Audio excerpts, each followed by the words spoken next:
चाहो तो बगल में आप लिख लो E is equals to mc square.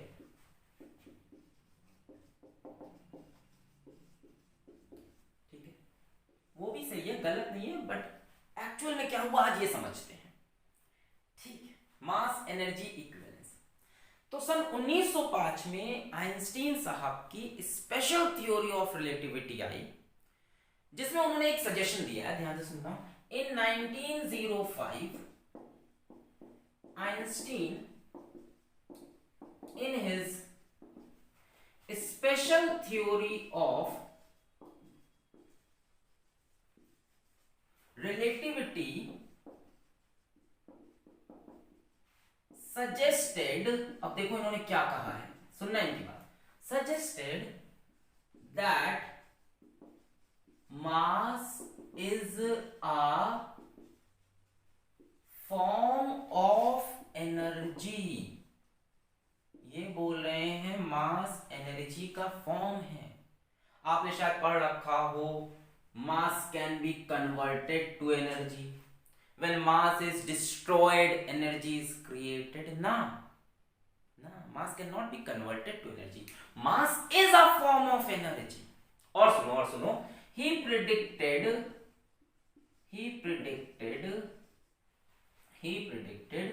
Mass and energy are equivalent, mass and energy are equivalent, एक ही चीज है दोनों। आप उसको सेब बोलोगे, मैं उसको एप्पल बोलूंगा, है एक ही चीज, कई लोग एप्पल बोलेंगे, उसके लिए वो भी सेम चीज है। Mass and energy are equivalent, mass is not converted to energy, mass is energy. अभी आगे धीमे धीमे क्लियर होगा और समझते हैं। सपोज करो कि किसी बॉडी की आप एनर्जी बढ़ा दो, किसी बॉडी की आप एनर्जी बढ़ा दो, तो अंदर ही अंदर आप उसका क्या बढ़ा रहे हो, मास बढ़ा रहे हो।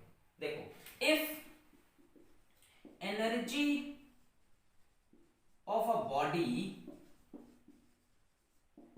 Is increased by amount E, अरे हीट कर दिया बॉडी को, किसी तरह से इसको आपने एनर्जी E दे दी, किसी बॉडी को E एनर्जी दी, तो इसका मास भी बढ़ जाएगा, एनर्जी बढ़ी तो मास बढ़ेगा। इट्स मास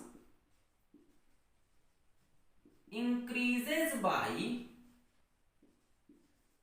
m वेयर अब आ रही असली line, m is equals to E बटे C square. Einstein in his original thesis, in his original paper of 1905 has written this equation instead of writing this equation। तो क्या ये गलत हो गई है? नहीं, अभी इसकी मीनिंग भी गलत नहीं, सही होगी, सारी किताब में लिखी हुई है, गलत नहीं है, पर उससे मीनिंग क्लियर नहीं निकल रहा है। इससे ये लग रहा है कि mass m can be converted to energy, ऐसा लग रहा है। एक्चुअल में क्या है कि जो बॉडी के पास एनर्जी है वही तो मास है। ये धीमे धीमे क्लियर होगा आज, पहले इतना कॉपी करो। ठीक है, किसी बॉडी की आपने एनर्जी E बढ़ाई तो आपने उसका मास m बढ़ाया, अभी इतना ही देख रहे हैं। Mass is a form of energy. ये सर कुछ नया दिखा, कॉपी करो इसको, अभी एग्जांपल्स लेके आपको मजा आ जाएगा आज।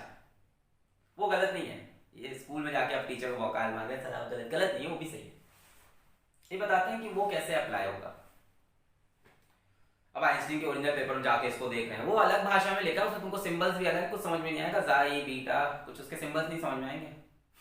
उस लेवल की मैथमेटिक्स कहाँ आती है तुमको? नोट कर लिया, मिटा रहे? पता चला आइंस्टीन का जाके ओरिजिनल पेपर इंटरनेट पर पढ़ने पे वही पीछे से म्यूजिक बजेगी, ओ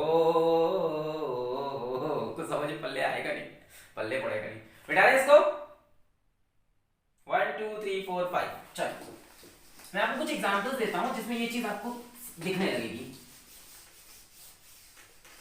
पहला एग्जांपल क्वेश्चन के थ्रू,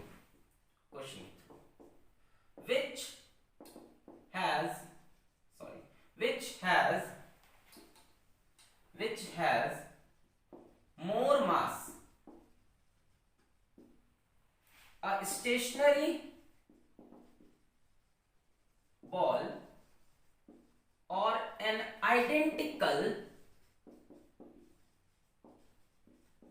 मूविंग बॉल, किसके पास ज्यादा मास है, एनर्जी नहीं पूछा, किसके पास ज्यादा मास है, स्टेशनरी बॉल के पास कि आइडेंटिकल मूविंग बॉल के पास। तो आंसर बड़ा सिंपल है इसका, सभी लोग समझ गए होंगे। बोलो बोलो बोलो बोलो, आंसर मूविंग बॉल के पास। कैसे? Mass of moving ball is equals to mass of stationary ball, जितना स्टेशनरी मतलब जब रुकी हुई थी बॉल, तो वो मास तो है ही इसके पास चलते वक्त, है ना, जब बॉल मूव कर रही है तो उसके पास वो मास तो है ही, साथ में उसके पास एक एक्स्ट्रा मास आ गया है, M extra. What is M extra? M extra is equals to the kinetic energy divided by C square. समझे? आपने इसको एक एनर्जी एक्स्ट्रा दे दी कि नहीं? ये स्टेशनरी बॉल है, इसका मास m मान लो, और ये मूविंग बॉल है ना, रोल कर रही है, मान लो ऐसे आगे बढ़ रही है घूमते हुए, v वेलोसिटी से आगे जा रही है, ओमेगा से घूम रही है, तो इसका मास m तो होगा ही होगा जो इसका है, साथ में एक एडिशनल मास आएगा because of its kinetic energy. इन दोनों में से किसकी एनर्जी ज्यादा है? इसकी। एक और वैसे एनर्जी इसमें हीट एनर्जी, क्योंकि वो ग्राउंड से लगातार फ्रिक्शन मिल रहा है, फ्रिक्शन की वजह से हीट बन रही होगी, तो वो हीट एनर्जी भी आएगी, है ना। तो एम एक्स्ट्रा में एक तो ये टर्म आएगा, एक साथ में ये भी आ जाएगा, जो भी आपकी हीट एनर्जी जनरेट हुई है डिवाइड बाई सी स्क्वायर। समझ गए? अब बात समझ में आ रही है कि इसके पास कुछ एक्स्ट्रा मास है, किसकी वजह से एनर्जी? एक तो काइनेटिक एनर्जी आएगी, एक यहाँ पे फ्रिक्शन होगा, उससे हीट जनरेट होगी, तो कुछ हीट एनर्जी भी आ जाएगी। तो ये दोनों एनर्जी आपको दिखाई किस फॉर्म में पड़ेंगी? मास के फॉर्म में। मास के फॉर्म में। मास is a property of energy. लिख लो, बहुत प्यारी लाइन है। Mass is a property that all energy exhibits. Mass is a property that all energy exhibits. सारी एनर्जीज मास दिखाती हैं। क्या लाइन बोल रहे सर आप? मास is a property that all energy exhibits, लिख सकते हो। ठीक है, तो मूविंग बॉल के पास ज्यादा मास है। एक बॉल जो ठहरी और एक बॉल जो चल रही है, चलने वाली बॉल का मास ज्यादा है। अब ये मास क्यों नहीं रियल लाइफ में फील होता, इसका रीजन बड़ा क्लियर है कि सी की वैल्यू बहुत बड़ी होती है साहब, और सी स्क्वायर कितना ही बड़ा हो जाएगा। जस्ट इमेजिन करो, सी की वैल्यू होती है 3 इंटू 10 टू दी पावर 8, तो बच्चों सी स्क्वायर हो जाएगा 3 इंटू 10 टू दी पावर 8 का whole square, which is very very high. अब बच्चों ये इतना बड़ा हो जाता है, जब ये क्वांटिटी इतनी बड़ी हो जाएगी तो डेफिनेटली जो m एक्स्ट्रा आपको मिल रहा है that will be very very small. इसीलिए डे टू डे लाइफ में ये मास हमें पता नहीं चलता, पर है तो 0.0000 है तो कुछ। अरे काइनेटिक एनर्जी कितनी बना लोगे, बहुत ज्यादा थोड़ी ना बनेगी, इससे कंपैरिजन थोड़ी ना कर पाओगे। 3 इंटू 10 पावर 8 का होल स्क्वायर, 10 पावर 16, नीचे 10 की पावर 16। इसीलिए डे टू डे लाइफ में ये मास हमें पता नहीं चलता। जब हम लोग भी दौड़ना स्टार्ट करते हैं ना, तो हमारे पास काइनेटिक एनर्जी आ जाती है, उससे एक्स्ट्रा मास आता है। तो कोई भी ऑब्जेक्ट जो मूव कर रहा है उस पर ज्यादा एनर्जी, बस ये डिपेंड करता है कि उसको ढकेला गया। अब खुद ही की एनर्जी यूज करके चलोगे तो फिर तो अंदर से एनर्जी कम हो रही है। समझ लो, एनर्जी कंटेंट बढ़ना चाहिए। हमको कोई ढकेल दे तो हमको एक्स्ट्रा एनर्जी मिल गई। थोड़ा बहुत फील आया होगा, थोड़ा बहुत आया होगा। मिटा दें इसको, एक सवाल लेते हैं, मिटा रहे? ओके, अभी और डेप्थ में जाएंगे, जितना बता रहे हो उतना नोट करो, अभी बहुत डेप्थ में जाने वाले हैं। अभी तो ऐसी बात करेंगे कि आप एकदम दिमाग आपका खुल जाएगा, ये क्या बात हुई। पहले इतना समझो। Question number 2, find the increase in mass of 1 kg water when it absorbs 4.2 into 10 to the power 3 joules of energy। अगर आप पहचान रहे हो तो ये वाटर की स्पेसिफिक हीट कैपेसिटी होती है। इतनी हीट देने पे 1 kg वाटर का टेम्परेचर 1 डिग्री सेल्सियस बढ़ जाता है या 1 केल्विन बढ़ जाता है। इतनी हीट अगर आप 1 kg वाटर को दोगे तो उसका टेम्परेचर 1 डिग्री सेल्सियस बढ़ जाता है। पर आज सवाल ये नहीं है, आज सवाल है कि इतनी हीट देने पर पानी का मास भी बढ़ेगा।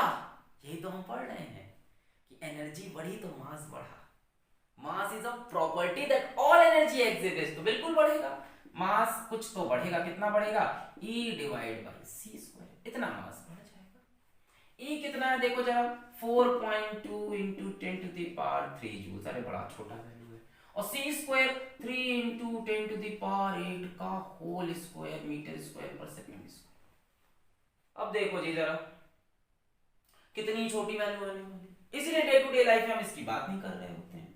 बहुत छोटी वैल्यू आएगी, ये वैल्यू आपकी अप्रोक्सीमेटली आएगी 4.7 into 10 to the power minus 14 kg। मेरे ख्याल से आप कैलकुलेट कर लेना, आएगी इतनी 10 की पावर माइनस 14 में।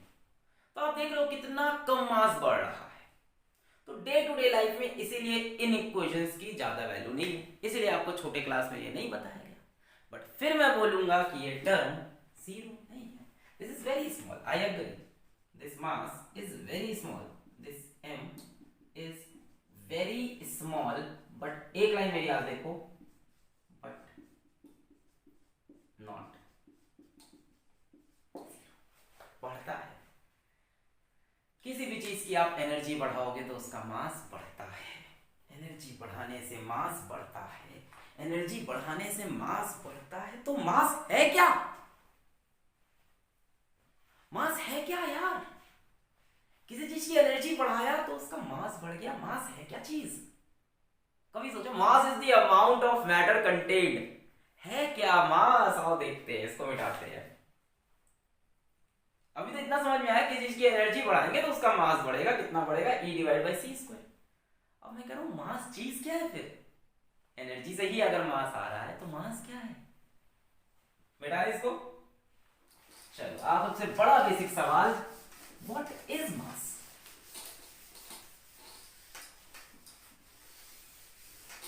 What is mass? Question, what is मास? तो बड़ा ही जनरल आंसर होगा इसका, बचपन से पढ़ते आ रहे हैं।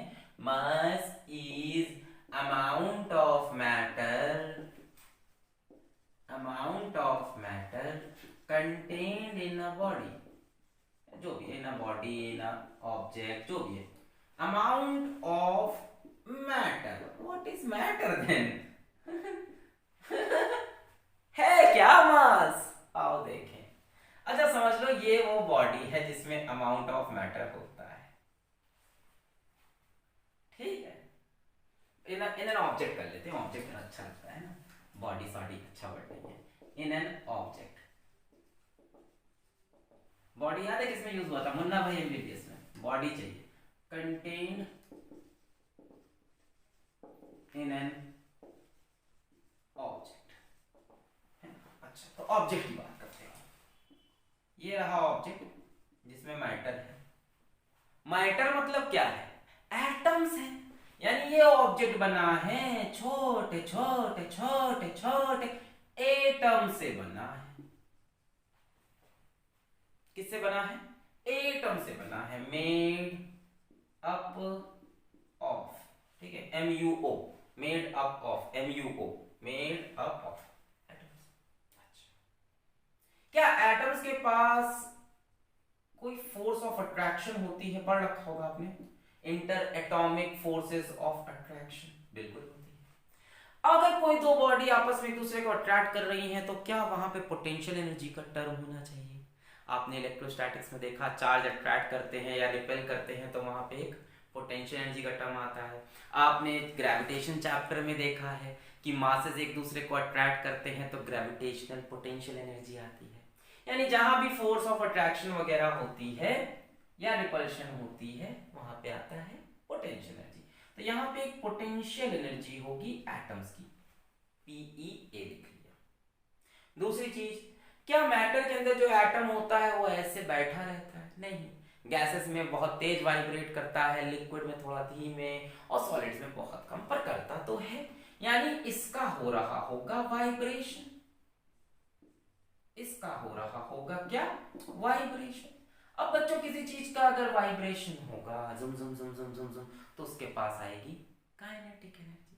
क्या पता ये रैंडम मोशंस भी कर रहा हो गैसेस के केस में, भूलो नहीं गैसेस के पास डिग्री ऑफ फ्रीडम होती है, जुम जुम जुम घूमती रहती है, मतलब कहीं ना कहीं इनके पास काइनेटिक एनर्जी भी होगी। एटम अपनी जगह पे, माना सॉलिड से माना अपनी जगह पे रुके, वाइब्रेट तो कर रहे हैं, तो हम ये मान के चलते हैं कि इनके पास काइनेटिक एनर्जी भी है एटम्स के पास। सॉलिड के केस में सिर्फ वाइब्रेशन, गैसेस के केस में वाइब्रेशन भी है, मोशन भी है, रोटेशनल भी है। चलो आगे बढ़ते हैं, आगे बढ़ते हैं साहब, मजा आने वाला है आज। अभी तो एटम्स की बात हुई, ये बताओ एटम किससे बना है? मेड अप ऑफ, बार बार ये करेंगे, मेड अप ऑफ, एटम किससे बना है? इलेक्ट्रॉन, प्रोटॉन, न्यूट्रॉन, बहुत बढ़िया। चलो ये रहा शेल, इसमें है इलेक्ट्रॉन 1 2 जितने भी हों, और ये रहा न्यूक्लियस। अभी इसको सिर्फ न्यूक्लियस बोल रहे हैं, ठीक है, अभी इसको भी खोलेंगे, अभी सिर्फ न्यूक्लियस। क्या इलेक्ट्रॉन न्यूक्लियस की तरफ अट्रैक्ट होता है? बिल्कुल होता है। दो चार्जेस एक दूसरे को अट्रैक्ट कर रहे हैं तो कौन सी एनर्जी आई? Potential energy. इसको हम बोल देते हैं पोटेंशियल एनर्जी ऑफ इलेक्ट्रॉन। वैसे तो वो सिस्टम की हुई इलेक्ट्रॉन न्यूक्लियस की हम नाम दे दे रहे पोटेंशियल एनर्जी ऑफ इलेक्ट्रॉन, नाम में क्या रखा। दूसरी चीज, क्या ये इलेक्ट्रॉन अपनी जगह पे रुका होता है? नहीं, जोए जोए जोए जोए घूमता रहता है, बोहर मॉडल में देखा है। यानी इस इलेक्ट्रॉन के पास होगी kinetic energy, kinetic energy of electron. चलो, क्या इलेक्ट्रॉन को हम और आगे तोड़ सकते हैं? नहीं, ये फंडामेंटल पार्टिकल है, इससे ज्यादा नहीं तोड़ा गया आज तक।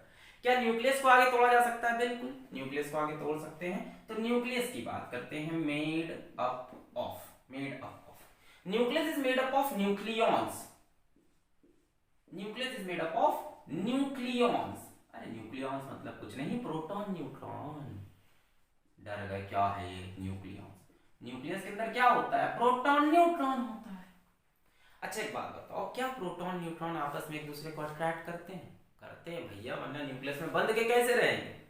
सर प्रोटॉन प्रोटॉन तो रिपल करेंगे, पॉजिटिव चार्ज होता है, but overall nuclear force dominate करती है, तभी तो बंद है। यानी यहाँ पे इनके बीच में एक फोर्स है, न्यूक्लियर फोर्स, तो इसकी वजह से भी आ जाएगी पोटेंशियल एनर्जी, है ना, पोटेंशियल एनर्जी ऑफ न्यूक्लियॉन्स। किसकी वजह से आई है? मैं लिख दे रहा हूं, न्यूक्लियर फोर्स की वजह से। प्रोटॉन प्रोटॉन में होती है, प्रोटॉन न्यूट्रॉन में होती है, न्यूट्रॉन न्यूट्रॉन में होती है, और सबकी बराबर होती है। चार्ज से इस फोर्स का कोई लेना देना नहीं है। इंफॉर्मेशन लेते जाओ सर, न्यूक्लियर फोर्स का चार्ज से कोई लेना देना नहीं, जितनी प्रोटॉन प्रोटॉन है उतनी प्रोटॉन न्यूट्रॉन में, उतनी न्यूट्रॉन न्यूट्रॉन में। न्यूक्लियॉन्स के लिए है, जो न्यूक्लियस के अंदर है न्यूक्लियस। अच्छा क्या ये हाँ, प्रोटॉन न्यूट्रॉन अपनी जगह पर रुके रहते हैं? नहीं, जिगल करते रहते हैं। जिगल मतलब वाइब्रेट करते रहते हैं, यानी इनके पास है vibrational kinetic energy of nucleons. यहां तक बात आई। ये क्या थे? प्रोटॉन न्यूट्रॉन, पी और एन, पी और एन। क्या proton neutron most fundamental particle है? नहीं, मॉडर्न डे फिजिक्स में ये मोस्ट फंडामेंटल नहीं है। माना गया है कि ये बनते हैं क्वार्क्स और एंटी क्वार्क से। तो हम प्रोटॉन की बात कर लेते हैं अभी। Basically proton is made up of, तो प्रोटॉन बना होता है क्वार्क और एंटी क्वार्क से, तो उसको हम रिप्रेजेंट करेंगे म्यू डी और क्यू से। कुछ नहीं, सिंबल है, छोटे और पार्टिकल है, ऐसे समझो। अब ये पार्टिकल क्या करते हैं? अपनी एक फील्ड बनाते हैं। फील्ड बनाते हैं मतलब जैसे ग्रेविटेशनल फील्ड, इलेक्ट्रोस्टैटिक फील्ड, मतलब एक दूसरे को अट्रैक्ट करते हैं। तो फिर से यहां पे आ गई पोटेंशियल एनर्जी, किसकी? क्वार्क एंटी क्वार्क की। दूसरी चीज, ये पार्टिकल भी क्या करेंगे? लगातार वाइब्रेट करते रहेंगे, तो फिर से आ गई vibrational kinetic energy of quark. क्या क्वार्क एंटी क्वार्क भी किसी और चीज से बने हैं? अब माना जाता है कि यहाँ पे आगे कहानी है कि ग्लूऑन फील्ड है, पर उतना अंदर हम नहीं जा रहे, इतना काफी है। अब तुम सुनो, इस ऑब्जेक्ट का जो मास है ना, इस ऑब्जेक्ट का जो मास है ना, मास ऑफ ऑब्जेक्ट, वो होता क्या है? What is mass? What is mass? सवाल ये था ना आज का, what is mass? Mass of object is nothing but sum of all these energy divide by c square.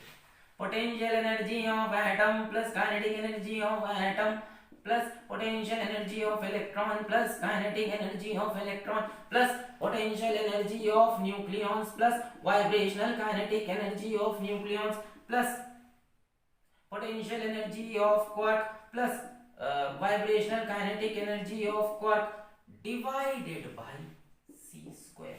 ये होता है किसी भी चीज का मास। श्योर है सर?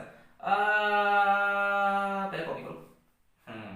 कहानी में झोल है थोड़ा सा, डिवाइड बाय c स्क्वायर। दो तीन बातें मैं और बताता चलूं। पहली बात कि यहाँ पे आने वाली कई पोटेंशियल एनर्जी नेगेटिव है, ये सुन लो ध्यान से। इसमें से कई एनर्जी नेगेटिव भी होती है, जिसकी वजह से मास का टर्म नेगेटिव में जा सकता है, बट काइनेटिक एनर्जी उसको बचा लेती है, कई बार बचाती है कई बार नहीं।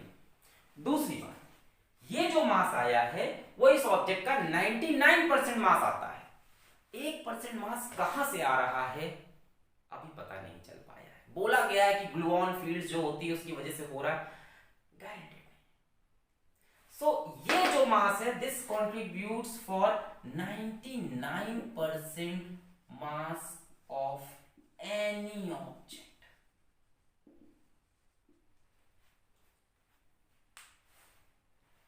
Energy is mass. Mass is energy. Mass is a property that all energy exhibits. Mass is a property that all energy exhibits. हम सब एनर्जी से बने हैं, बोला जाता था ना। आप जितनी भी अच्छी किताबें पढ़ते हो, जितनी भी रिलीजियस किताबें पढ़ते हो, जितनी भी आप एकदम मतलब हाई लेवल किताब जितनी पढ़ोगे, धार्मिक चले जाओ, जैसे भी चले जाओ, वहां लिखा होता है कि हम एनर्जी से बने हैं।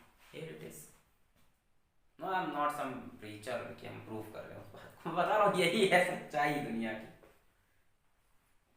सारी एनर्जी ले लो, divide by c square, that contributes 90% of your 99% of your mass. 1% is intrinsic mass, उसके बारे में आज तक नहीं पता है। 1% इंट्रिंसिक मास, उसका भी मैं बता रहा हूँ कि कुछ फील्ड हैं जिनके लिए रिस्पॉन्सिबल कहा जा रहा है, बट अभी उस पर हम नहीं जा रहे। So now you felt what actually mass is. Mass is a property that all energy exhibits. Mass is not the amount of matter contained in a body, it is the amount of energy contained in a body. लिख सकते हो ये line चाहो तो, mass is amount of, कहाँ लिखूं, यहाँ लिखूं बॉक्स बना के। Mass is an idea about amount of energy. Amount of matter की जगह बोल सकते हैं amount of energy divide by c square. इसमें से कोई भी एनर्जी कम हो जाएगी, मास कम हो जाएगा। अब समझे, आप बोलते हो सर इसके मान लो न्यूक्लियॉन्स कम प्रोटॉन न्यूट्रॉन होंगे तो कम एनर्जी होगी, तो मास लास्ट में कम आएगा। नोट करिए इसको, मास is an idea about amount of energy.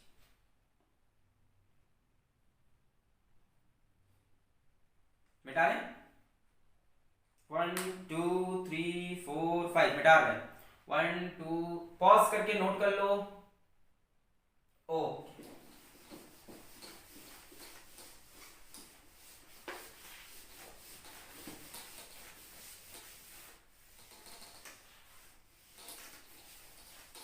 So what is mass का आंसर मैं लिखता हूं, चलो answer, mass is a property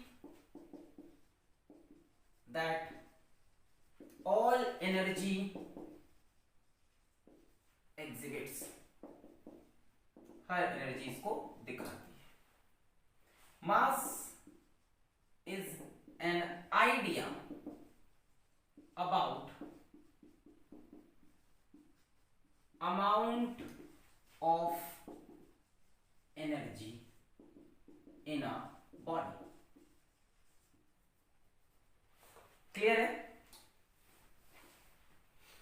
m is equal to e बटे c स्क्वायर फील हो गया।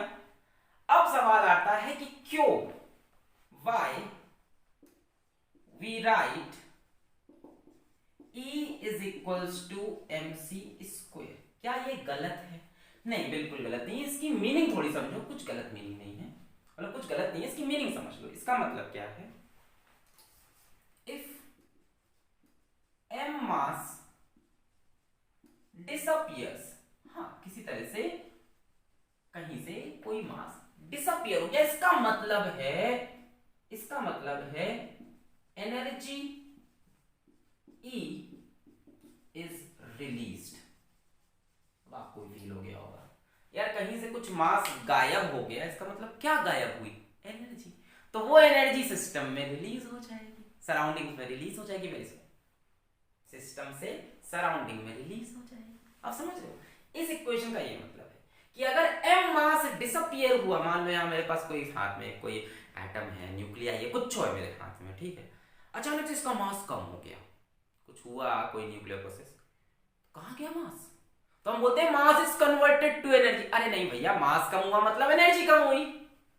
कितनी energy? E is equals to mc square.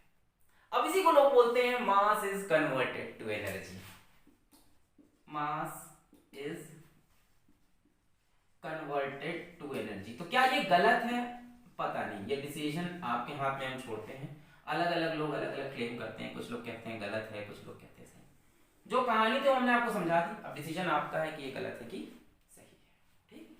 अब भाई कोई छोटा बच्चा होगा, आप उसको ऐसे ही समझाओगे ना, mass is converted to energy, आप तो समझ गए। इसका मास गायब हुआ मतलब क्या हुआ होगा? अंदर अंदर कोई एनर्जी गायब हुई होगी। गायब तो हो नहीं सकती energy, can neither be created not be destroyed, तो एनर्जी बाहर निकल आई होगी। If m mass disappears, energy E is released। तो हम लोग यही बोलते हैं मास m is converted to energy। समझ में आ गया? एकदम पक्का पक्का समझ में आ गया? हल्का हल्का। Mass is converted to energy हम लोग बोलते हैं। हम क्या कह रहे हैं कि कहीं से m मास गायब हुआ, इसका मतलब कहीं से अंदर से एनर्जी गायब हुई होगी, तभी तो मास कम हुआ है। एनर्जी गायब तो हो नहीं सकती, वो एनर्जी बाहर निकल आई। कितनी energy? E is equals to mc square. कहां से आ रहा है ये? आ तो इसी से रहा है ना, m is equals to E बटे c स्क्वायर। जितना मास गायब हुआ वो एनर्जी के फॉर्म में दिखने लगा, ठीक है। I leave the decision up to you, मैं नहीं कह रहा कि ये गलत है, नोट कर लें। अब आते हैं कि मास डिसअपियर कैसे होता है, इस टॉपिक पे आते हैं। बड़ा इंटरेस्टिंग टॉपिक है। क्या सच में मास गायब होता है? बिल्कुल होता है। पॉज करके नोट कर लें। So we come to the next topic. Okay.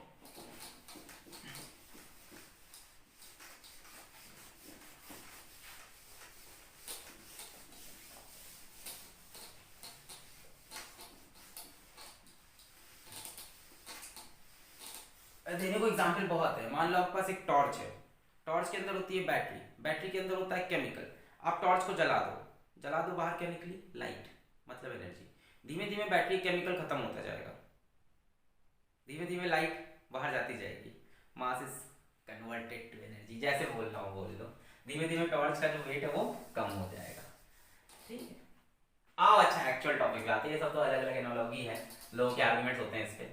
हाँ, let's come to our topic that is mass defect.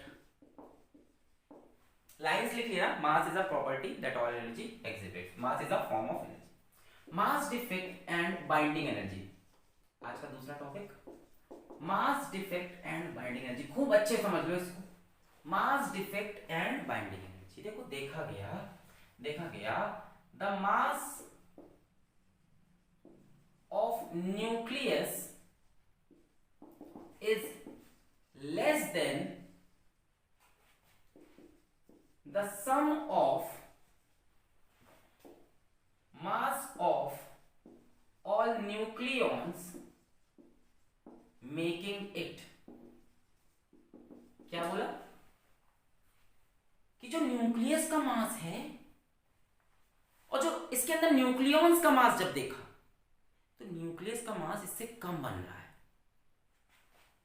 यहां मान लो मेरे पास एक प्रोटॉन, एक न्यूट्रॉन, एक प्रोटॉन, एक न्यूट्रॉन, एक प्रोटॉन, एक न्यूट्रॉन, ठीक है, इतना है मान लो, ठीक है। और ले लो एक प्रोटॉन, एक न्यूट्रॉन, एक प्रोटॉन, इतना है, चलो ठीक।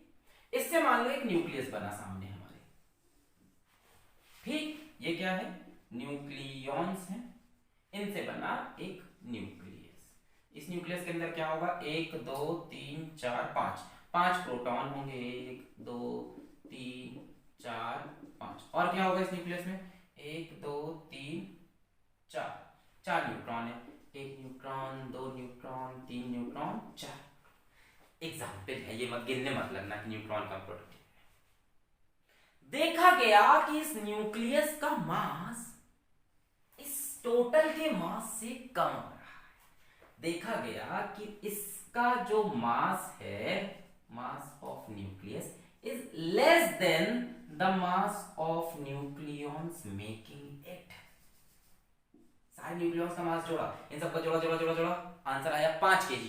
इन सबको जोड़ा जोड़ा जोड़ा, आंसर आया 4.999 kg। कोई कैलकुलेशन एरर नहीं है, सच में मास गायब हो गया है 0.001 kg। हाँ मुझे पता है आंसर केजी में नहीं आएगा, एग्जाम्पल दे रहे हैं, भावनाओं को समझो, तुम तो पकड़ लेते। मास गायब हो गया। सम मास disappears during formation of nucleus। अब ऐसा नहीं करके देखा गया होगा, ये न्यूक्लियस को आज तक तोड़ा थोड़ी ना, क्या न्यूक्लियस को तोड़ा गया, इतना इजी थोड़ी ना था। इन्होंने क्या किया, न्यूक्लियस का मास मेजर किया, देखा उसके अंदर कितने प्रोटॉन न्यूट्रॉन है, प्रोटॉन न्यूट्रॉन का मास इंडिविजुअल देखा गया, कैलकुलेट किया गया, न्यूक्लियस का मास कैलकुलेट किया, देखा और ये कम आ रहा है। ये कैसे हो सकता है ना, ये सर सोचो जरा कैसे हो सकता है, सोचो जरा। तो यार मैंने कहा कि इस टेबल पे 3-4 पेन हैं, एक डस्टर है, एक मार्कर है, और इन सबका मिलाकर वेट हो रहा है 5 किलो। लो इसको तुम अपने पास रख लो। जैसे ही तुम्हारे हाथ में आया, इसका वेट हो गया 4.999 kg। मास गायब हो गया। Some mass disappears during formation of nucleus। कहां गया भैया मास, कहां गया? During formation of nucleus. क्या हम ये बोल सकते हैं कि कुछ एनर्जी रिलीज हो गई? ये कहना ज्यादा आसान है कि नहीं, कि यहां से यहां आते वक्त कुछ एनर्जी रिलीज हो गई, और एनर्जी निकल गई मतलब मास निकल गया, कम हो गया मास। और देखो इसको इजीली ऐसा समझ सकते हो, some energy is released during formation of nucleus. हाँ अब ज्यादा इजी लग रहा है कि यहां से यहां आते वक्त कुछ एनर्जी कम हो गई, एनर्जी कम हो गई तो मास कम हो गया। अब फील हुआ? ये जो मास गायब होता है इसी को हम बोलते हैं mass defect. The mass that disappeared is termed as mass defect।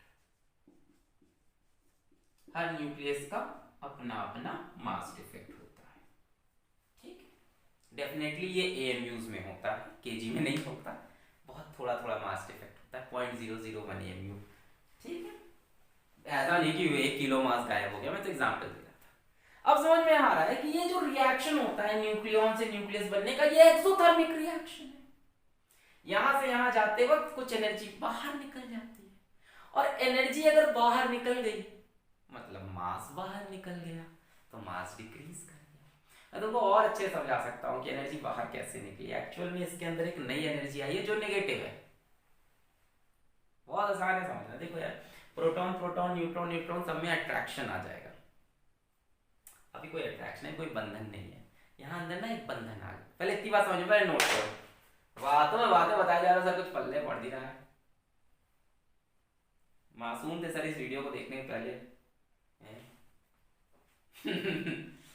Note कर लो, अभी क्लियर हो गया है कि जो मास of nucleus that is less than the mass of the nucleus, that means it. Why? Because यहां से यहां जाते वक्त कुछ एनर्जी रिलीज हो रही है। अब मैं तुम्हें बता रहा हूं कि एनर्जी रिलीज क्यों हो रही है, ये भी फील कर सकते हो। देखो अब सुनो, जो प्रोटॉन प्रोटॉन है, जो प्रोटॉन न्यूट्रॉन है, जो न्यूट्रॉन न्यूट्रॉन है, सबके बीच में लग रही है न्यूक्लियर फोर्स, सबके बीच में लग रही है न्यूक्लियर फोर्स, सबके बीच में लग रही है न्यूक्लियर फोर्स। और बच्चों अगर अट्रैक्शन की फोर्स आएगी तो आएगा पोटेंशियल एनर्जी, और बच्चों यहाँ पे जो पोटेंशियल एनर्जी आता है वो नेगेटिव होता है। खत्म। यहां से यहां आने में एक नई नेगेटिव एनर्जी क्रिएट हुई, मतलब इसकी एनर्जी ओवरऑल कम हो गई, मतलब इसका मास ओवरऑल कम हो गया। छोड़ो, जो वो लिखूंगा नहीं ये सब बातें, कंफ्यूज हो जाओगे अभी इतने। This is an exothermic reaction, और इसका उल्टा सोचो तो एंडोथर्मिक। यहां से यहां आने के लिए एनर्जी देनी पड़ेगी। मैंने ये बताया कि इसके अंदर ना एक फोर्स आ रही है, न्यूक्लियर फोर्स। उस फोर्स से जो पोटेंशियल एनर्जी, फोर्स नेगेटिव नहीं है, उससे जो पोटेंशियल एनर्जी बन रही है वो नेगेटिव है। तो नेगेटिव एनर्जी आने से इसकी एनर्जी कम हो गई, इसका मास कम हो गया। और सोचो, तो मास डिफेक्ट पे आते हैं अपन। क्लियर है? ये सारे न्यूक्लियस के साथ होता है, दुनिया के हर न्यूक्लियस के साथ ऐसा हो रहा है।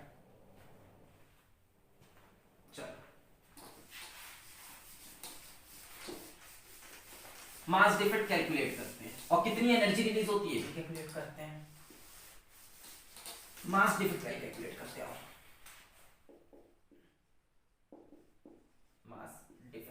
मास डिफेक्ट को बच्चों डिनोट किया जाता है डेल्टा एम से। डिफेक्ट है, चेंज है, कुछ चेंज हुआ है, डेल्टा एम से। मान लेते हैं अपने पास कोई न्यूक्लियस है x जिसका एटॉमिक नंबर z जिसका मास नंबर a। इसमें बच्चों कितने प्रोटॉन्स होंगे? मेरे ख्याल से नंबर्स ऑफ प्रोटॉन होते हैं एटॉमिक नंबर के बराबर। नंबर ऑफ प्रोटॉन्स हो जाएंगे z। इसमें कितने न्यूट्रॉन्स होंगे? प्रोटॉन एटॉमिक नंबर बराबर होते हैं, न्यूट्रॉन कितने होते हैं? a माइनस z, है ना। Mass number minus atomic number, ये क्या होता है?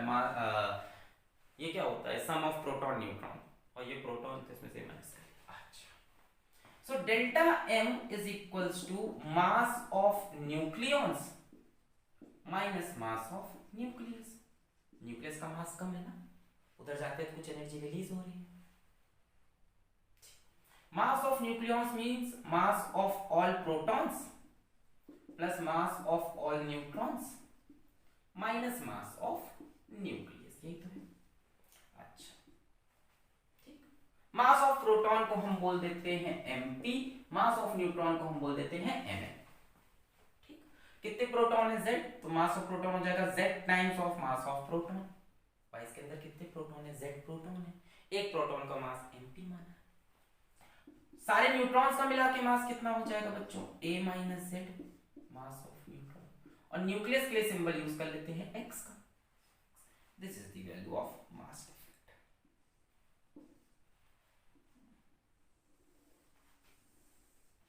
z into mass of proton plus a minus z into mass of neutron. कई किताबों में क्या होता है बच्चों, कई किताबों में क्या होता है, यहाँ पे z into mass of hydrogen लिख दिया जाता है, क्योंकि हाइड्रोजन में एक प्रोटॉन ही होता है, एक इलेक्ट्रॉन ही होता है। इलेक्ट्रॉन का मास बहुत छोटा है, नेगलेक्ट कर देते हैं। ठीक है, तो कई किताब में आपको ये डेल्टा एम ऐसा लिखा हुआ भी दिखे तो घबराना मत।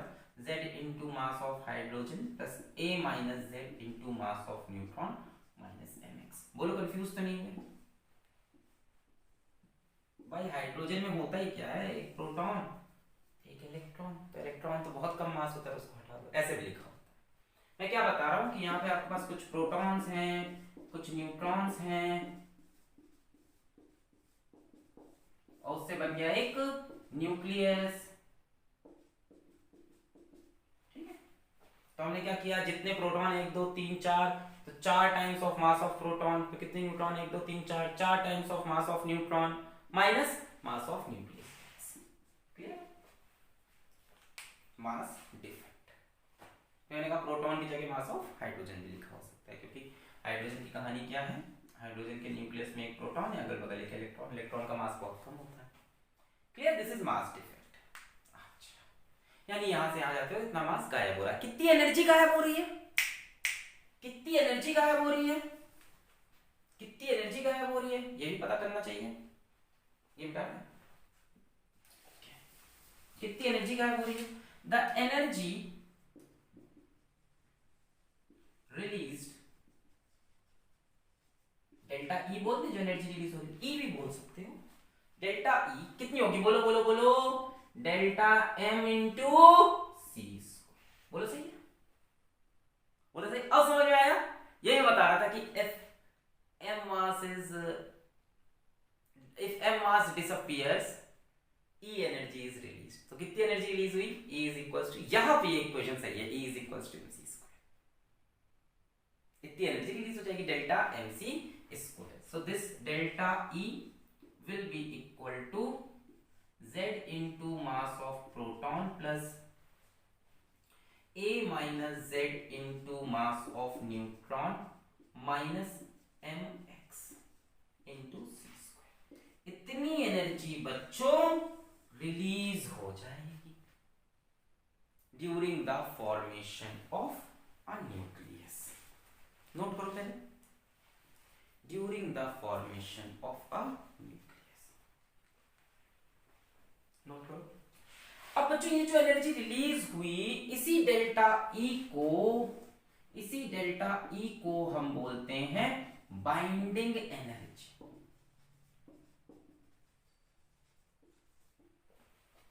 The amount of energy released during the formation of a nucleus is called binding energy. बहुत सिंपल है, proton neutron proton neutron neutron neutron proton, जो भी है, सिर्फ न्यूक्लियस बना, proton proton neutron neutron proton, जो भी है, इस प्रोसेस में जो एनर्जी रिलीज हुई, इसी एनर्जी को हम बोलते हैं बाइंडिंग एनर्जी। देखने का इसको एक और नजरिया हो सकता है, क्या? अब देखो बाइंडिंग एनर्जी को हम कैसे लिखें। एक तो तरीका ये हो गया, the amount of energy release during the formation of a nucleus. कितनी एनर्जी रिलीज होगी, मास डिफेक्ट निकाल लो, delta M into C square कर लो, ठीक है। इसको देखने का दूसरा तरीका क्या है कि अगर हम इस न्यूक्लियस को तोड़ना चाहें हाइपोथेटिकली, और इसको तोड़कर वापस न्यूक्लियॉन्स बाहर निकालना चाहें, मतलब मास बढ़ाना चाहें, वापस आएंगे मास बढ़ेगा, मतलब हमको एनर्जी बढ़ानी पड़ेगी, मतलब एनर्जी देनी पड़ेगी। कितनी? इतनी। जितनी एनर्जी निकली थी वापस जाकर उतनी एनर्जी नहीं समझ में आया। जब यहां से यहां गए तो कुछ एनर्जी बाहर निकल गई, मान लो इसे तोड़कर वापस यहां लाना है तो इतनी एनर्जी देनी पड़ेगी ना। सो बाइंडिंग एनर्जी को हम बोल सकते हैं, it is the amount of energy required to separate all nucleons from the nucleus। ये डेफिनेशन लिखी होती है, बट एक्चुअल में ये एनर्जी आई कहां से, मैंने आपको समझा दिया। एक्चुअल में तो एनर्जी ये रिलीज हो रही ड्यूरिंग द फॉर्मेशन। क्यों हो रही है बताया, क्योंकि इसके अंदर एक पोटेंशियल एनर्जी नेगेटिव आई है, एनर्जी कम हो गई तो वो बाहर आ गई। अब इतनी ही एनर्जी इसको दोगे तो वापस ये न्यूक्लियस में कन्वर्ट होगा। It is the amount of energy required to separate all nucleus from the nucleus. देखो बोर्ड पे वही लिखेंगे जो एग्जाम में लिखना है, तो है तो यही, what is binding energy, it is the amount of energy required to separate all nucleus from the binding energy किसके इक्वल होती है, delta M into C square, where delta M is the mass defect. How is binding energy and mass defect related, समझ में आ गया होगा ये तो। ये डेल्टा एम इसी की इक्विवेलेंट एनर्जी है, यहां से आकर एनर्जी गायब हो रही है, या बोल दो मास गायब हो रहा है। वापस आना है तो मास बढ़ाना पड़ेगा, यानी एनर्जी देनी पड़ेगी। कितनी एनर्जी देनी पड़ेगी, बाइंडिंग एनर्जी के बराबर। अब मुझे बताओ कौन सा न्यूक्लियस ज्यादा स्टेबल है, जिसकी बाइंडिंग एनर्जी कम है या जिसकी बाइंडिंग एनर्जी ज्यादा है। सोचिए, एक न्यूक्लियस को तोड़ने के लिए मान लो 5 मेगा इलेक्ट्रॉन वोल्ट की एनर्जी चाहिए, दूसरे न्यूक्लियस को तोड़ने के लिए मान लो 10 मेगा इलेक्ट्रॉन वोल्ट की एनर्जी चाहिए। कौन सा न्यूक्लियस स्टेबल है, 10 वाला, क्योंकि उसको तोड़ने के लिए ज्यादा एनर्जी चाहिए। जितनी ज्यादा बाइंडिंग एनर्जी उतना स्टेबल न्यूक्लियस। थोड़ा सा भी चेंज भी करेंगे आगे, बट अभी इतना समझो, थोड़ा स्टेबिलिटी की कहानी भी समझ में आ गई। मोर बीई, बी मतलब binding energy, more stable nucleus. अभी इसको और अच्छे समझाएंगे, एकदम 100% सही नहीं है ये, थोड़ा बहुत रियलाइज होगा। भाई एक न्यूक्लियस को तोड़ने के लिए 5 जूल एनर्जी चाहिए, दूसरे को तोड़ने के लिए 10 जूल एनर्जी चाहिए। कौन सा ज्यादा स्टेबल है, 10 जूल है। इसको तोड़ने में ज्यादा एनर्जी लग रही है, क्योंकि इसके बनते वक्त ज्यादा एनर्जी रिलीज हुई होगी। जितनी एनर्जी रिलीज होती है सिस्टम उतना स्टेबल बनता है। ये तो पढ़ाई होगा, जहां एनर्जी रिलीज होती है सिस्टम कैसा बनता है, स्टेबल। हर कोई चाहता है अपनी लोएस्ट एनर्जी में रहना। अरे जितनी एनर्जी रिलीज होगी मतलब उतनी नेगेटिव पोटेंशियल एनर्जी, यानी उतनी स्ट्रॉन्ग न्यूक्लियर फोर्स, उतना स्टेबल न्यूक्लियस। अब तो समझ में आया भाई, जिसको तोड़ने के लिए 10 जूल एनर्जी चाहिए मतलब बाइंडिंग एनर्जी बहुत ज्यादा है, मतलब बहुत एनर्जी रिलीज हुई है, मतलब यहाँ पोटेंशियल एनर्जी बहुत नेगेटिव है, यानी फोर्स ऑफ अट्रैक्शन बहुत ज्यादा है। तो जितनी ज्यादा बाइंडिंग एनर्जी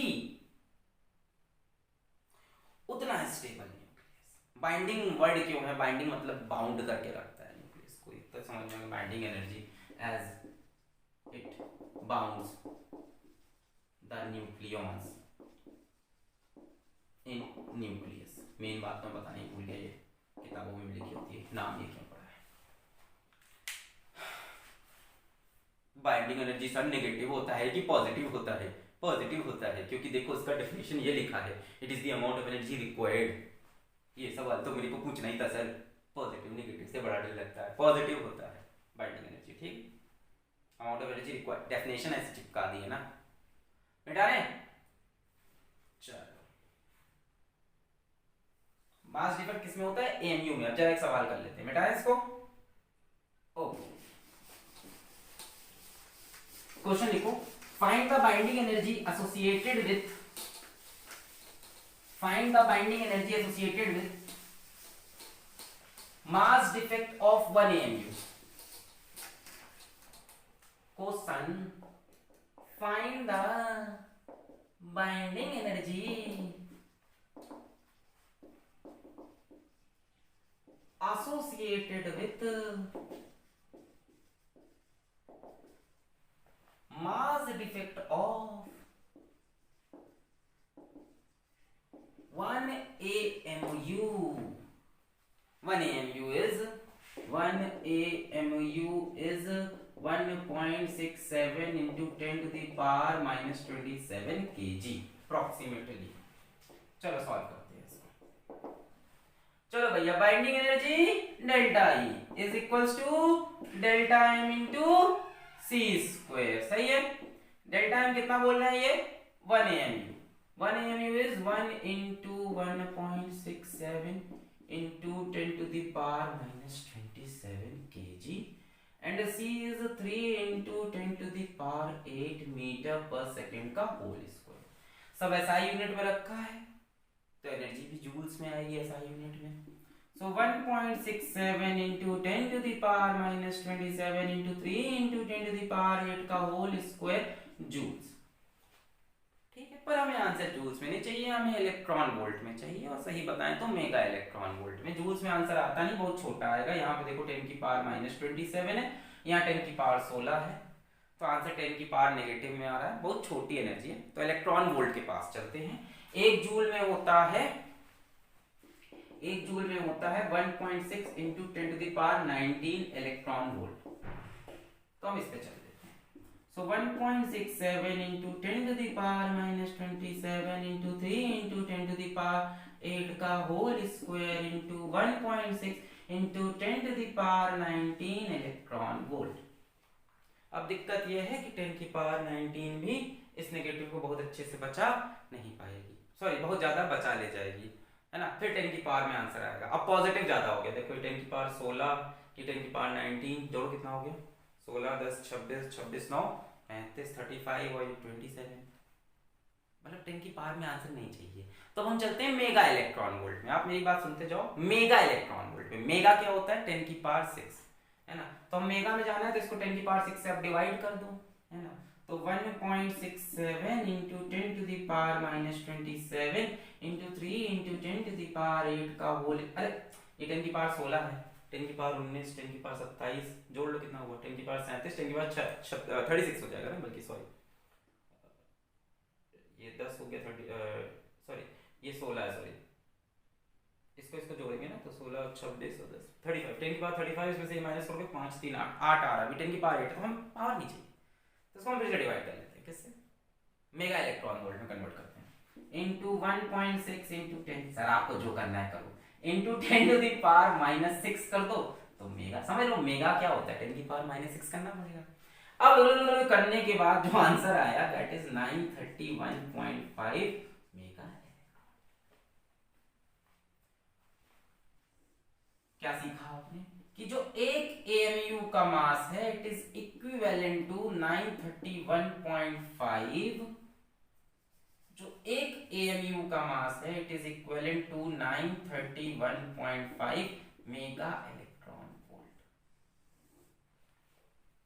अगर दो AMU का मास होता तो it would be equivalent to 2 into 931.5 mega. यानी अगर डेल्टा M AMU में मास डिफेक्ट है तो जो बाइंडिंग एनर्जी होगी that will be delta M into 931.5 mega electron volt. ये बन गया अपना शॉर्टकट, ना C से मल्टीप्लाई करना, ना C का स्क्वायर करना, सबसे फ्री। भाई मास डिफेक्ट तो एएमयू में ही होगा ना, न्यूट्रॉन प्रोटॉन का मास तो सब एएमयू में होता है, न्यूक्लियस का मास एएमयू। तो अगर एएमयू में मास पता चल जाए तो इस इक्वेशन की जरूरत ही नहीं है। एक एएमयू में इतनी एनर्जी, दो एएमयू में इतनी एनर्जी, डेल्टा एम एएमयू में इतनी एनर्जी। सो बाइंडिंग एनर्जी का आप शॉर्टकट में एक फॉर्मूला लिख सकते हो कि delta E is equals to delta M into 931.5 mega electron. Condition सिर्फ इतनी है कि डेल्टा एम किसमें हो, एटॉमिक मास यूनिट में। फायदा समझे सब करने का। अब बाइंडिंग एनर्जी का फॉर्मूला क्या बन गया आपका, delta M into 931.5 mega electron. Note कर delta M into 931.5 mega electron volt binding energy का नया फॉर्मूला। बस मास को किसमें रखना, अब एग्जाम में सवाल आ गया कि 1 केजी के मास में क्या बाइंडिंग एनर्जी है, या find the amount of energy released when 1 kg of mass is converted to energy, लिख सकते हैं वो ऐसे। तो तब ये मत लगा देना यार एमयू, तब तो 1 kg इंटू 3 इंटू 10 पावर 8 पूरा प्रोसीजर। चलिए आगे बढ़े। ओ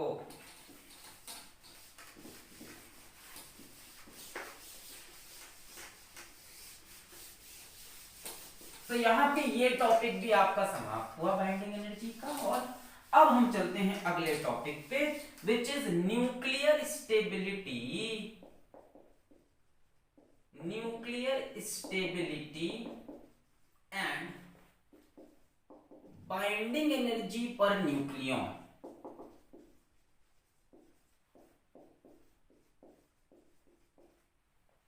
बड़ा प्यारा टॉपिक है, आइए देखते हैं।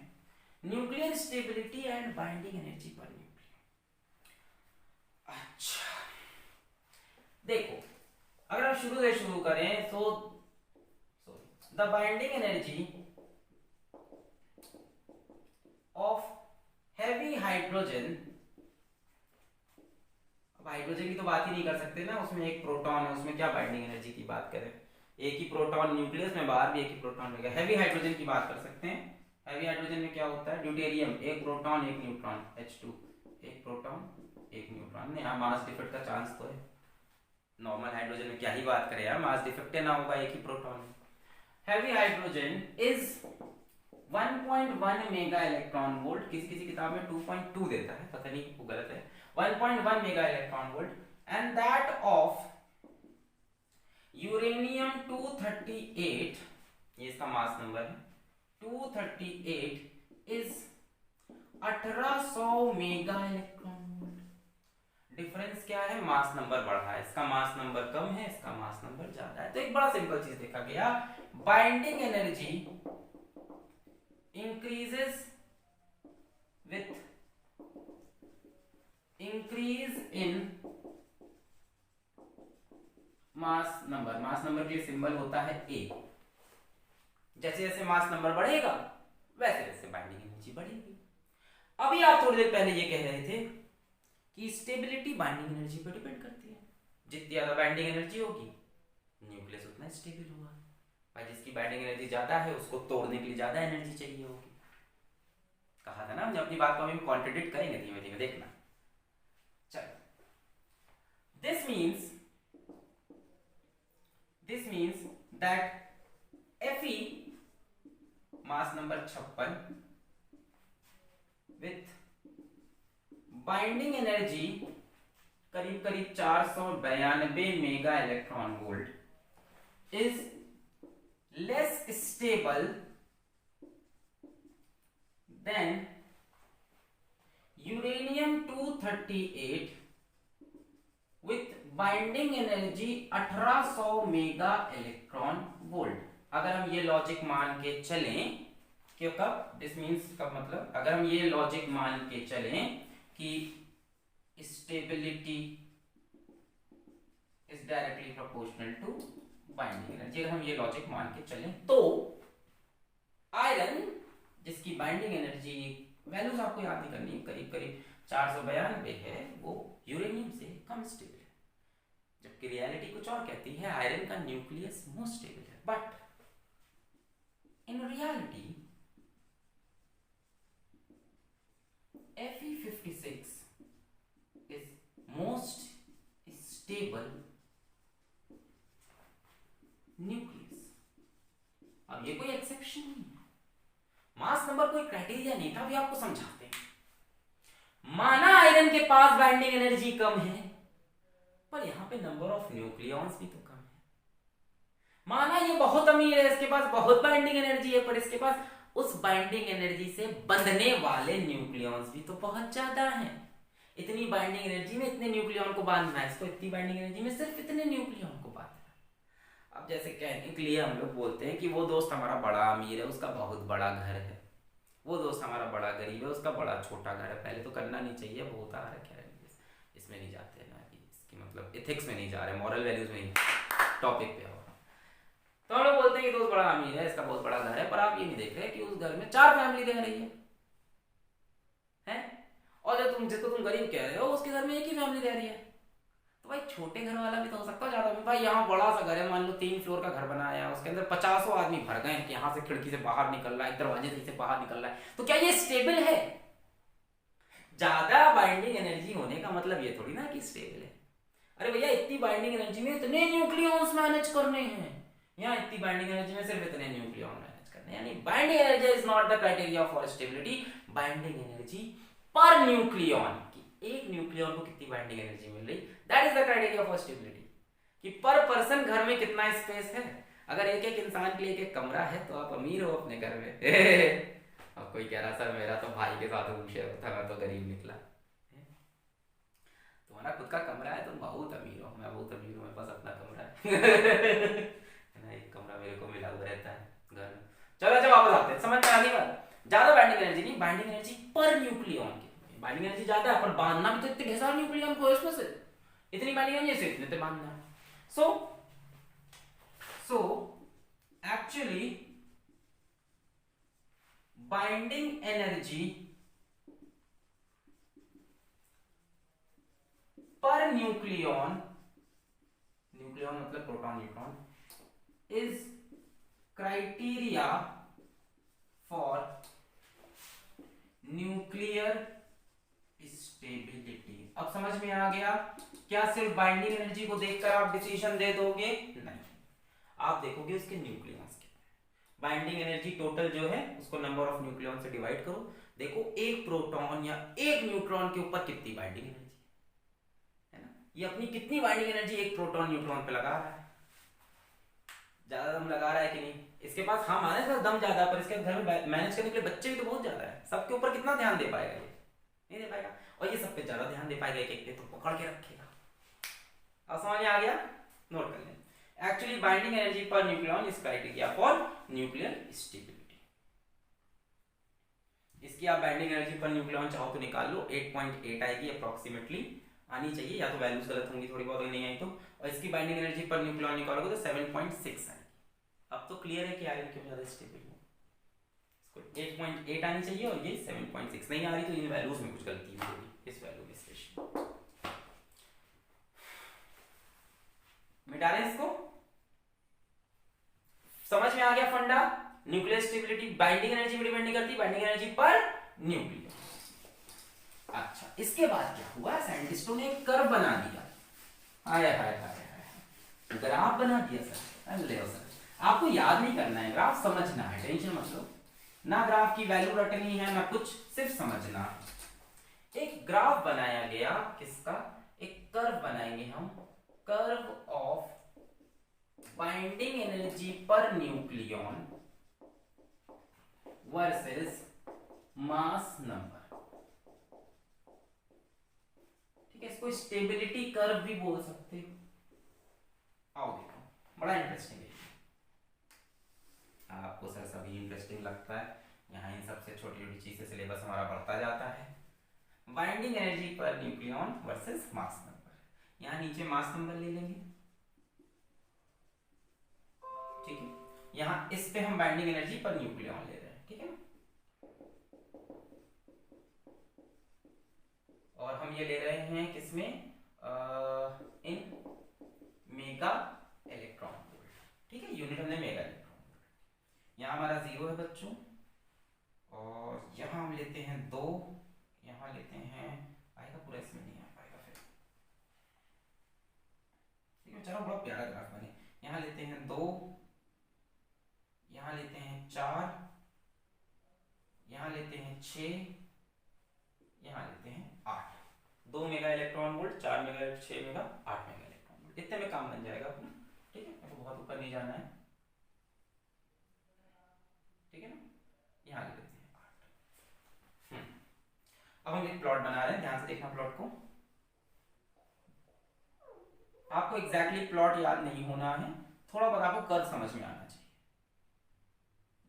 यहाँ होगा 3, यहाँ हो जाएगा 5, यहाँ हो जाएगा 7, यहाँ हो जाएगा 1, ठीक है।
देखो ऐसा कुछ प्लॉट बनता है, this is normal helium, normal carbon, normal oxygen, and that is normal iron, and then goes uranium over here list में। यहाँ पे आते आते मास नंबर 238 आ गया, ठीक है, मास नंबर बढ़ता जा रहा है लगातार, और ये ऐसा कुछ कर्व बना है। तो सबसे कम बाइंडिंग एनर्जी आपको दिख रही है, हैवी हाइड्रोजन की है। नॉर्मल हाइड्रोजन की बात क्यों नहीं की, कोई एक ही प्रोटॉन है तो न्यूक्लियस के बाहर क्या आएगा। यहाँ से हम आगे बढ़े, नेक्स्ट नंबर पे हीलियम। हीलियम की अचानक से बाइंडिंग एनर्जी ज्यादा हुई, रीजन बहुत सारे हैं। एक तो कहा जाता है जहाँ इवन नंबर ऑफ न्यूक्लियॉन्स होते हैं वो ज्यादा स्टेबल होते हैं, जैसे हीलियम, कार्बन, ऑक्सीजन में देखी गई अलग ही स्टेबिलिटी है। उसके बाद लिथियम फिर ग्राफ नीचे गिरा, कार्बन ऊपर बढ़ा, नाइट्रोजन नीचे गिरा, ऑक्सीजन ऊपर बढ़ा, फिर नीचे गिरा, और फिर तो ग्राफ ऊपर गया। आयरन की देखी गई maximum binding energy per nucleon, एक न्यूक्लियन की 8.8 है, और उसके बाद गिरती गई। आयरन के पहले भी गिरी, आयरन के बाद भी गिरते गिरते यूरेनियम पहुंच के 7.6 हुई है, 238 नंबर पे पहुंच के 238 मास नंबर पे पहुंच के। अब इससे कुछ कंक्लूजन्स निकाले जाएंगे, मैं कंक्लूजन्स आपके सामने लिखता जाता हूं, आप ग्राफ को एक बार देख लो। नेचर ऑफ ग्राफ आपको समझ में आना चाहिए कि आयरन के पहले भी ग्राफ नीचे है, आयरन के बाद भी ग्राफ नीचे है। Maximum binding energy per nucleon iron की है। यूरेनियम की वैल्यू थोड़ी बहुत अगर याद है तो बहुत अच्छी बात है, बाकी से क्या करने की जरूरत नहीं। सो हम वैसे इन पीक्स की बात नहीं कर रहे हैं क्योंकि वो हमारे किसी भी ज्यादा काम की नहीं है, तो हम इसके जो मेन पॉइंट्स हैं वो आपको बताते हैं। सबसे पहला पॉइंट, बेसिकली इससे हमें आपको समझाना है न्यूक्लियर फिजन और फ्यूजन, जो कि अगले वीडियो का टॉपिक है, आज थोड़ा हिंट देंगे। सबसे पहला पॉइंट यहाँ से जो ऑब्वियस होता है, सबसे पहला पॉइंट आपको क्या बताएं, from A is equals to 50 to A is equals to 80, binding energy per nucleon is nearly equal to 8.5 mega electron volt, and these nucleus these nucleus are stable, क्योंकि ये एक हाई वैल्यू है। कहां से कहां, एटॉमिक नंबर करीब करीब 50 से शुरू करते हुए 80 तक जाते हुए, देखो 8.8 8.5 अभी चल रहा है ना, करीब करीब 50 से शुरू करके मान लो 80 तक जाते हुए 8 8.5 की वैल्यू हमें मिल रही है, जो कि एक अच्छी वैल्यू है। These nucleus are stable।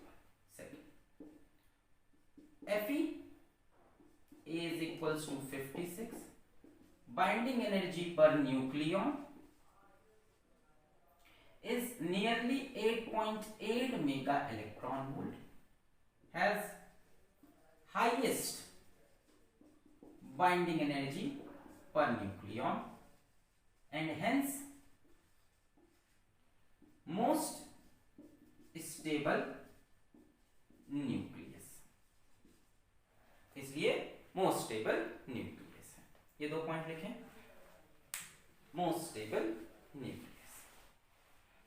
50 से 80 में जितने पढ़ रहे सब स्टेबल हैं, ना फिजन करेंगे ना फ्यूजन करेंगे। 50 से 80 वाले कुछ नहीं करेंगे, स्टेबल न्यूक्लियस है, बढ़िया बाइंडिंग एनर्जी पर न्यूक्लियन है, न्यूक्लियस मस्त बंधा हुआ है, बढ़िया एनर्जी रिलीज हुई थी बनते हुए, बढ़िया अंदर फोर्स न्यूक्लियर फोर्स है, बढ़िया घटिया एकदम नेगेटिव में पोटेंशियल एनर्जी है। ठीक है, लिख लिया।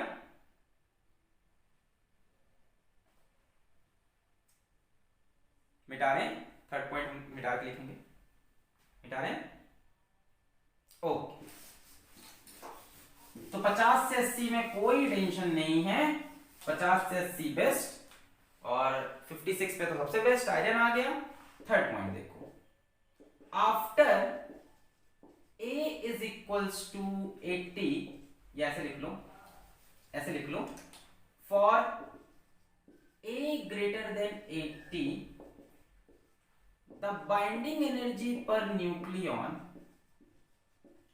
Decreases slowly and for A is equals to 238, जब 238 न्यूक्लियन हो गया, प्रोटॉन न्यूट्रॉन बहुत बढ़ गए हैं, तब ये घटते घटते it reaches binding energy per nucleon की value 7.6 mega electron volt.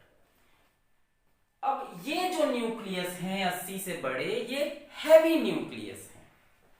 These heavy nucleus या न्यूक्लियाई आर अनस्टेबल, ये स्टेबल नहीं है। स्टेबल कौन है? ये मस्त स्टेबल, ये इतने स्टेबल नहीं है, unstable. They try to gain stability, और स्टेबिलिटी का रास्ता होता है फिजन इनके पास। अभी बताते हैं, न्यूक्लियर फिजन के रास्ते से, ठीक, थ्रू न्यूक्लियर फिजन।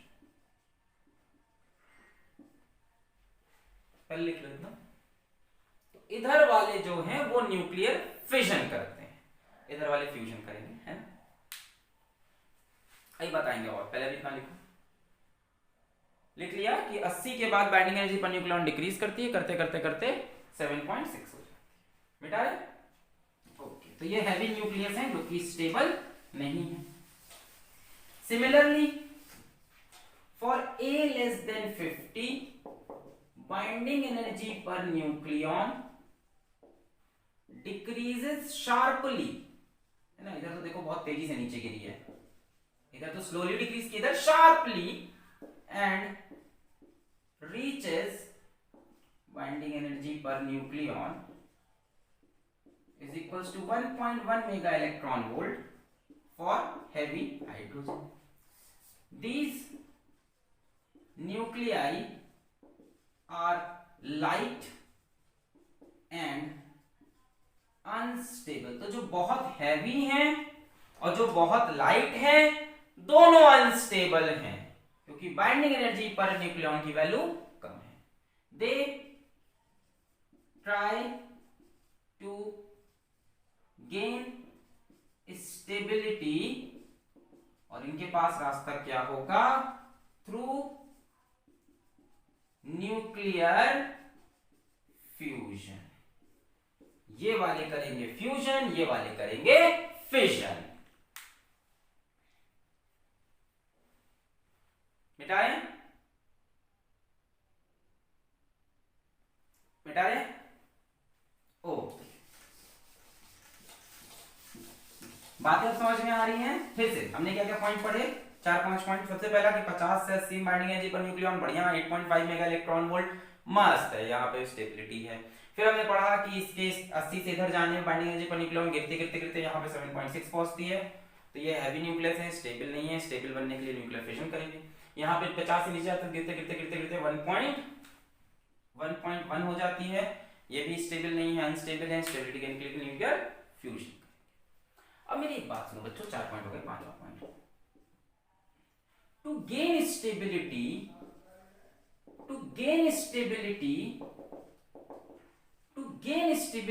क्या होना चाहिए?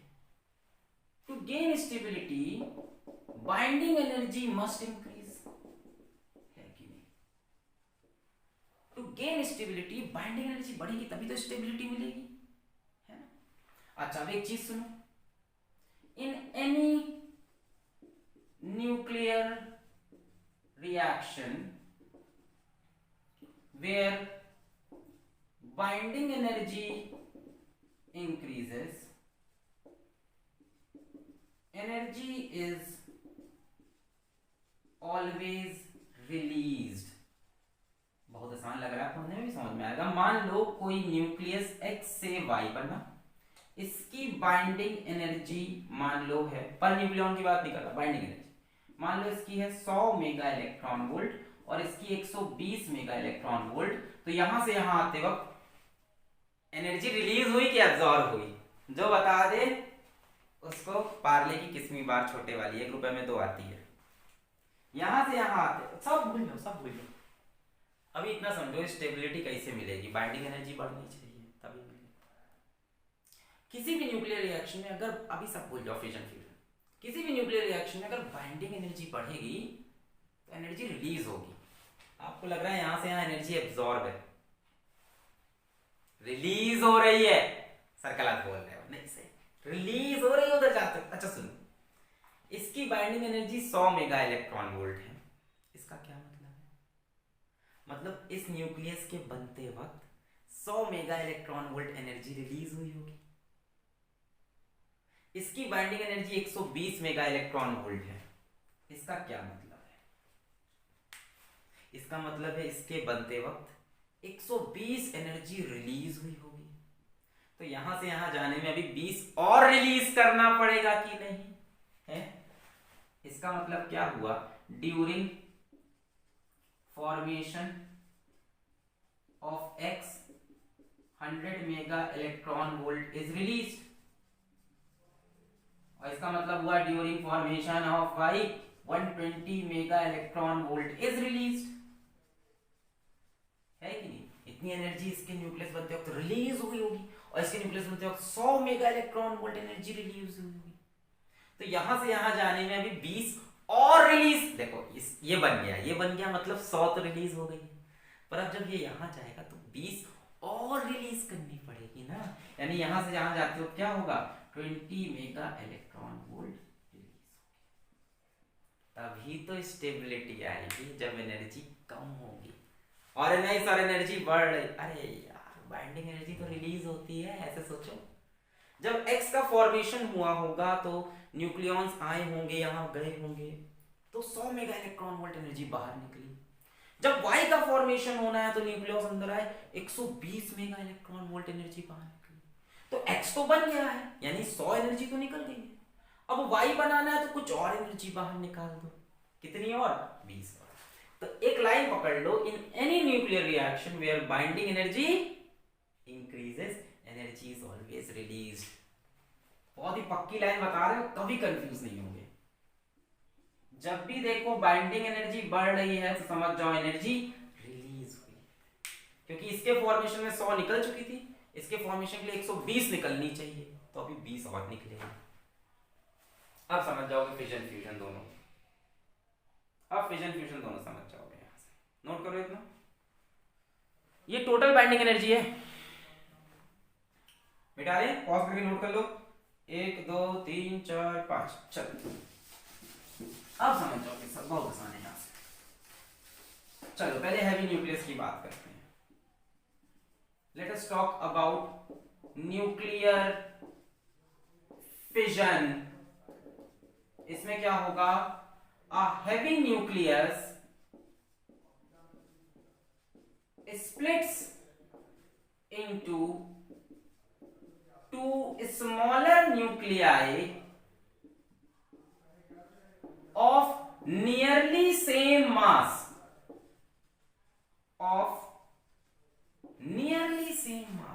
क्या हुआ, यहां पे कोई अनस्टेबल हैवी न्यूक्लियस था, उसका नाम था मान लो जेड, वो टूट कर दो स्मॉलर न्यूक्लियाई बन गया एक्स और वाई।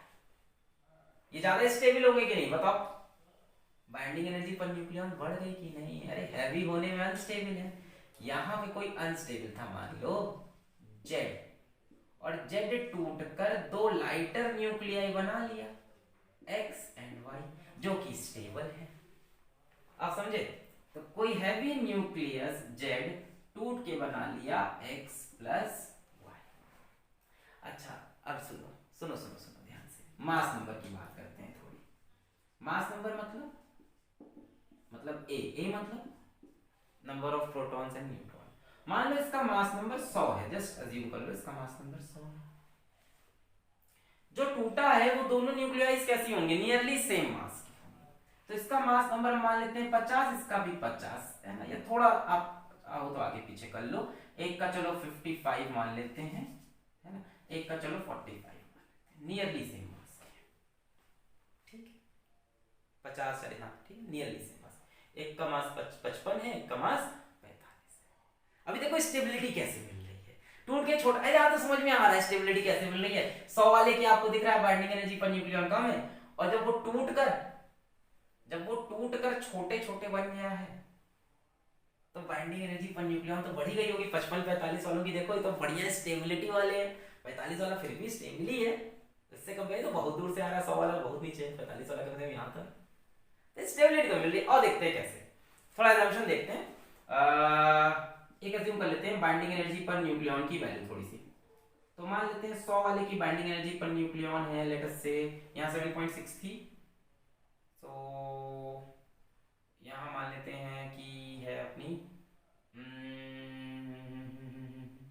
7.5 मान लेते हैं, ऐसी एक रैंडम वैल्यू ले रहे हैं, और इसकी 55 वाले की मान लेते हैं 8, 45 वाले की भी थोड़ी कम होगी, तो चलो इसको भी हम 8 के आसपास ही मान लो, 8 ही मान लेते हैं, अप्रॉक्स वैल्यू पकड़ो 7.9, 8 पकड़ लेते हैं। टोटल बाइंडिंग एनर्जी देखो, binding energy per nucleon total एक न्यूक्लियन पे इतनी है और इतने न्यूक्लियन है, मास नंबर क्या होते हैं यार, न्यूक्लियॉन्स को ही तो बोलते हैं, नंबर ऑफ न्यूक्लियन जितने प्रोटॉन, एक न्यूक्लियन कितनी टोटल कितनी हो गई 750 मेगा इलेक्ट्रॉन वोल्ट,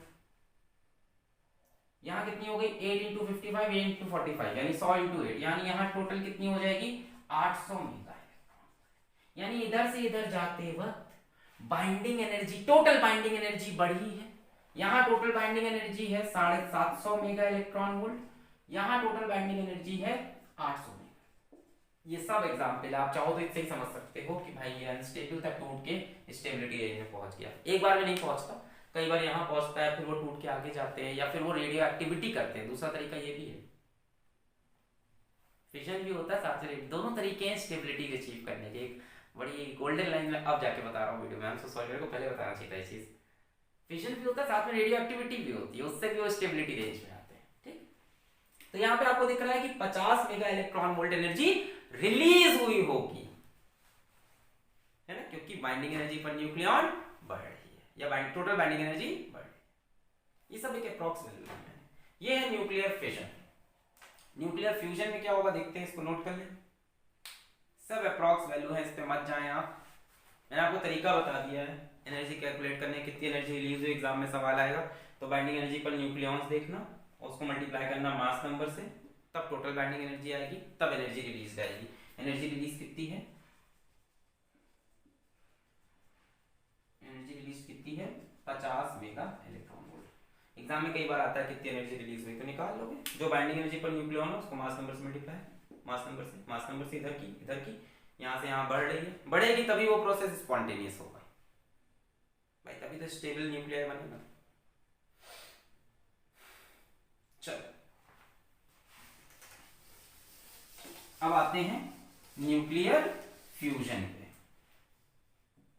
अब इसमें क्या होता है, टू, अच्छा दो जरूरी नहीं है, दो से ज्यादा भी हो सकते हैं, I am so sorry, X Y और अल्फा बीटा, मतलब कई अल्फा बीटा कर एक्स वाई यू वी और भी निकल सकते हैं, जरूरी नहीं दो हो, ठीक है। अभी अगला लेक्चर इसी पे वैसे, टू और more lighter nuclei combine to form a heavy nucleus, इसको बोलते हैं फ्यूजन।